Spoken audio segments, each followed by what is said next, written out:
내가 그래도 이 물건 팔아가지고 사업을 계속 운영을 해가지고 현금 융통을 한 다음에 그러면 내가 이 물건 대금 갚을 수 있겠지 라고 생각을 했고, 실제로 그렇게 할 의사가 있었다라고 한다면 이거는 실제로 그 사람이 물건값 갚지 못하고 파산했다 하더라도 무죄다 라는 게 대법원 취지다라는 겁니다.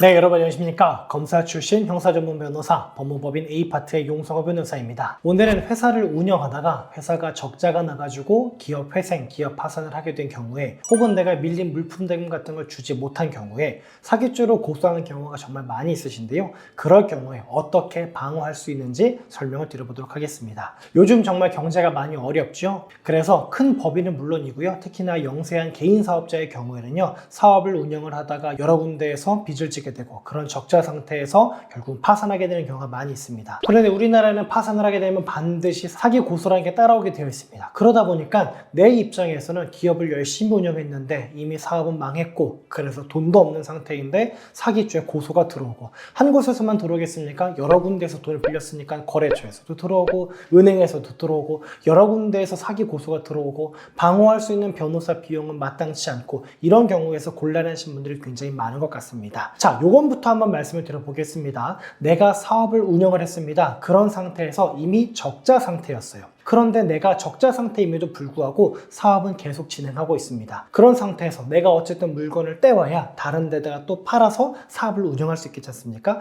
그런 상황에서 내가 나의 적자 상황을 숨기고 거래처로부터 물건을 받았습니다. 그런 다음에 팔았어요. 그런데 내가 물품 대금을 주지 못했습니다. 사기로 고소가 들어갔습니다. 유죄일까요? 무죄일까요? 정답부터 말씀드리면 무죄 판결 나올 가능성이 아주 높습니다. 우리나라 법원은요, 그냥 내가 돈을 빌려서 갚지 못한 경우와 사업을 운영하는 과정에 있어서 계속적 거래 관계에 있는 상대방과 어떤 물품 거래를 했는데 돈을 갚지 못한 경우, 이런 경우를 엄밀하게 구별해서 보고 있습니다. 그래서 이게 대법원 판례에 뭐라고 나와 있냐면 이렇게 기재되어 있습니다. 그 거래 시점에서 그 사업체가 경영부진 상태에 있었기 때문에 사정에 따라 파산에 이를 수 있다고 예견할 수 있었다는 것만으로 사기죄의 고의를 입증할 수는 없다.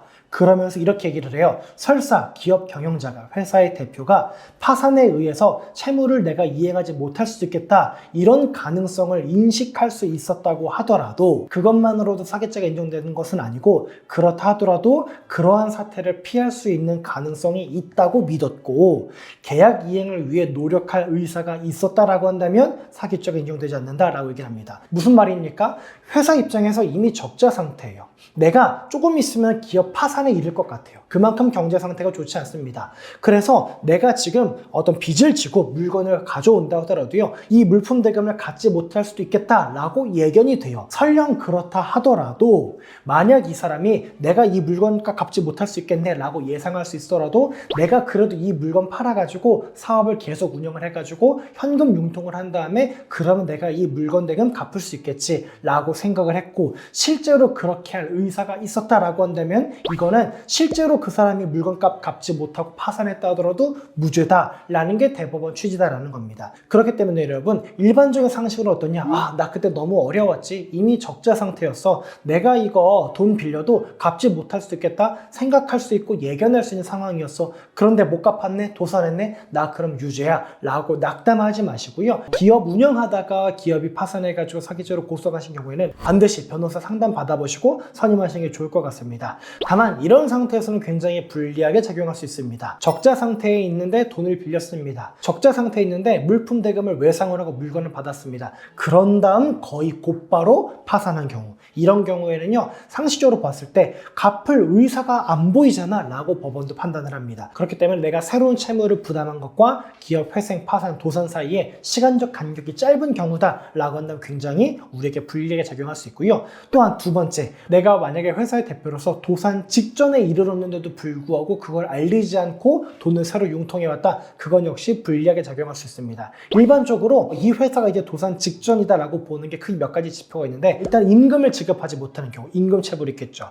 세금을 체납하는 경우, 혹은 각종 공과금과 월세를 체납하는 경우, 이 세 가지는 뭐냐면요, 가장 기초적이고 기본적이고 1순위로 지급이 되어져야 되는 건데, 이런 것들까지도 이미 미지급 상태에 됐다고 한다면요, 법원이 봤을 때 내 입장에서는 아무리 내가 내가 비록 임금도 미지급 상태였고 월세도 세금도 밀려 있었지만 제가 여기서 돈만 들어오면 될 수 있었습니다. 아무리 주장을 한다고 하더라도요, 법원 입장에서는 야, 너 가장 기본적이고 가장 중요한 것들도 이미 미납 상태였기 때문에 너희 회사는 이미 도산 직전이었어. 그럼에도 불구하고 그걸 얘기하지 않았다고 한다면은 너는 유죄지 라고 판단할 가능성이 가장 높습니다.